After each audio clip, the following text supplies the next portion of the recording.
గౌరవనీయులు ఎర్రబెల్లి దయాకర్ రావు గారు.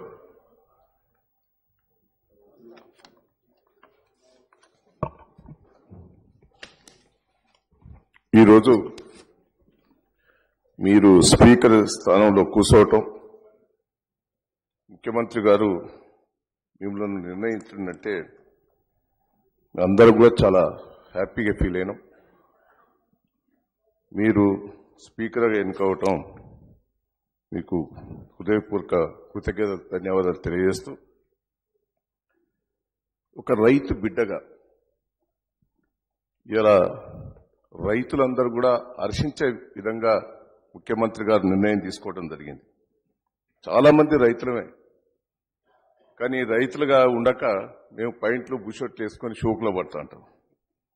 మీరు అట్లాగా రైతుకు ఆదర్శంగా ఈరోజు ఆ స్థానంలో కూర్చోవటం దేశంలో పట్నే ఒక ఆదర్శ రైతును ఇక్కడ పెట్టినట్టు ప్రజలందరూ కూడా భావించడం జరుగుతున్నది. ఇలా అగ్రికల్చర్ మినిస్టర్గా మీ పనితీరు చూశాం. దేశమంతా కూడా హర్షిస్తున్నారు రైతులంతా కూడా. ముఖ్యమంత్రి గారు చేసిన నిర్ణయాలన్నీ కూడా పద్ధతిగా మీరు చేయటం. ముఖ్యంగా నేను కొత్తగా వచ్చిన అగ్రికల్చర్ ఆఫీసర్లను చూశాను. వాళ్ళ పనితీరు ఏ ఆఫీసర్లు కూడా పనిచేయలేదు. అమ్మాయిలు కూడా డే నైట్ పనిచేసి రైతులకు సరైన రీతిలో చెక్కులు అందించి, అది మీ నాయకత్వం మీద ముఖ్యమంత్రి గారు చేయటం ఇలా రైతాంగం అంతా కూడా గర్వపడుతుందని కూడా ఈ సందర్భంగా మీకు తెలియజేస్తున్నాం. కొత్తగా వచ్చి వాళ్ళు డే నైట్ పనిచేసి రైతుల మధ్యలో ఉండి, అమ్మాయిలైనా చిన్న పిల్లలైనా కూడా ఆ పనితీరు ఇప్పటికి కూడా మర్చిపోనామని కూడా ఈ సందర్భంగా తెలియజేస్తున్నాం. ప్రతి విషయంలో కూడా ఇలా అగ్రికల్చర్ మినిస్టర్గా అది మీరు చరిత్రలో మిగిలిపోయిందని కూడా ఈ సందర్భంగా మీకు తెలియజేస్తున్నాం. ఇలా దేశం లోపట మన రాష్ట్ర ప్రభుత్వ పనితీరు, రైతులకు ఇచ్చే రాయితీలు కానీ పాస్బుక్లు కానీ ప్రతి విషయంలో కూడా దేశం అంతా కూడా, నాకు బయట రాష్ట్రాల నుంచి కూడా మిత్రులు చాలా మంది ఫోన్లు చేసి, ఏం చేస్తున్నారు ముఖ్యమంత్రి గారు, అగ్రికల్చర్ మినిస్టర్ ఎవరు, చాలా బాగా చేశారు అని చెప్పటం. నేను 30 ఏళ్ళ నుంచి 35 ఏళ్ళ నుంచి ఒక మిత్రులుగా నేను గర్వపడుతున్నాను కూడా ఈ సందర్భంగా మీకు తెలియజేస్తున్నాను. ఇంకో విషయం కూడా, మీతోటి నేను చాలా విషయాలలో పోటీ పడ్డా. 83లో మీరు డీసీసీ బ్యాంక్ ప్రెసిడెంట్గా ఉంటే, నేను కూడా డీసీసీ బ్యాంక్ ప్రెసిడెంట్ ఉంటే, అప్పుడే సింగిల్ విండో విధానం ప్రవేశపెట్టారు. మీకు నాకే పోటీ ఉండేది బ్యాంకు లోపల. మీరు ఎట్లా పనిచేసిండ్రు, నేను ఎట్లా పనిచేసాను, ప్రతి రివ్యూలో కూడా ఆ రోజు ఎన్టీ రామారావు గారు రివ్యూ చేస్తుంటే కూడా మనం పోటీ పడి పనిచేశాం.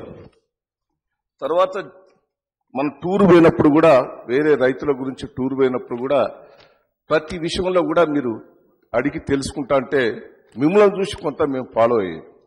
ఆడ సింగిల్ విండో విధానం ఎట్లున్నది, రైతుల పరిస్థితి ఎట్లున్నదని మీరు ప్రతిదీ కూడా అడగటం. తర్వాత జిల్లా పార్టీ అధ్యక్షులుగా మీరు ఒక 10 సంవత్సరాలు చేశారు, నేను ఒక 10 సంవత్సరాలు చేశాను. అప్పుడు కూడా పోటీ పడ్డాం. రాష్ట్రం లోపల మీది ఫస్ట్ వచ్చేది, నా సెకండ్ వచ్చేది పార్టీ సభ్యత్వాలలో. ఆ రోజు ఎన్టీ రామారావు గారు రివ్యూ చేసినప్పుడు కూడా, శ్రీనివాస్ రెడ్డి నువ్వు ఎట్లా చేస్తున్నావు అని అడిగితే, సార్ నేను గుర్రం మీద తిరిగి సభ్యత్వాలు చేయించినారంటే అందరూ నవ్వారు. అంటే మీరు ఎంత పట్టుదలతో చేసింది అనేది ఒక ఆదర్శం. అంటే రోడ్లు లేని, సైకిల్ మోటార్లు కూడా తిరగని, ఎట్లా పోవాలని నిజామాబాద్ జిల్లాలో మీరు తిరిగిన తీరు, ఆ రోజు రివ్యూలలో కూడా మీకు నాకే పోటీ పడేది సభ్యత్వాలు ఒకటి.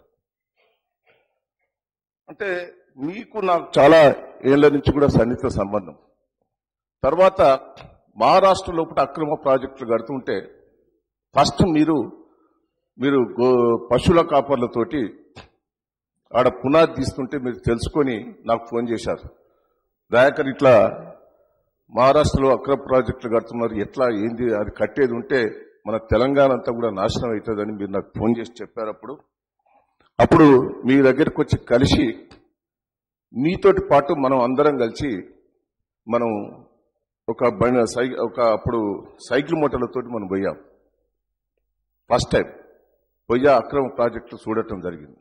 సార్ అప్పుడు మనల్ని అరెస్ట్ కూడా చేయటం జరిగింది. తర్వాత మళ్ళా సుమో తీసుకొని పోయినాం. ఒక మారువేషాలలో పోదాం సార్ అని మిమ్మల్ని ఎంత ప్రయత్నం చేసి పైంట్ వేద్దామని ప్రయత్నం చేసి అబ్బో నేను పైంట్ వేసుకుని దోతే కట్టుకుంటా అన్నారు. అవన్నీ కూడా నాకు గుర్తున్నాయి. మీరు దోతి తప్ప పైంట్ ఏ పరిస్థితి కూడా ప్రయత్నం చేసినా కూడా వేయలేకపోయారు. అంటే అట్లా పోయి తీసుకొచ్చి అప్పుడు ముఖ్యమంత్రి గారికి ప్రధానమంత్రి గారికి కలిసినా కూడా ఆ రోజు మహారాష్ట్ర అక్రమ ప్రాజెక్టులను మనం ఆపలేకపోయాం. మేము కలిసి పెద్ద ఎత్తున కూడా ఎంత చేసినా గత ప్రభుత్వాలు అప్పుడు పట్టించుకోలేదు. ఈ రోజు మీరు ఒకసారి నేను ఇక్కడ అగ్రికల్చర్ మినిస్టర్గా మీరు కూర్చొని ఇక్కడ మాట్లాడుతుంటే ఆ కాళేశ్వరం పూర్తయితే దయాకర్ అప్పుడు మన ముఖ్యమంత్రి గారు పట్టుదలతోటి కాళేశ్వరం పూర్తి చేస్తున్నాడు, మీ వరంగల్ జిల్లాకు అదొక వరవన్ అన్నప్పుడు నేను ఒక అదృష్టంగా ఆ రోజు పోరాటం చేసినామని మనం చర్చించుకున్నాం. ఆ పోరాటం ఆ రోజు ఆ ప్రభుత్వాలు పట్టించుకోలే. కానీ ఈ రోజు ముఖ్యమంత్రి గారు వరంగల్ జిల్లా ఎస్ఆర్ఎస్పిని ఎండిపోకుండా ఆ కాల్వలను ఇలా కాపాడిన మహానుభావుడి గురించి మేము డిస్కషన్ చేసుకున్న సంఘటన కూడా ఒకసారి గుర్తు చేస్తున్నాం.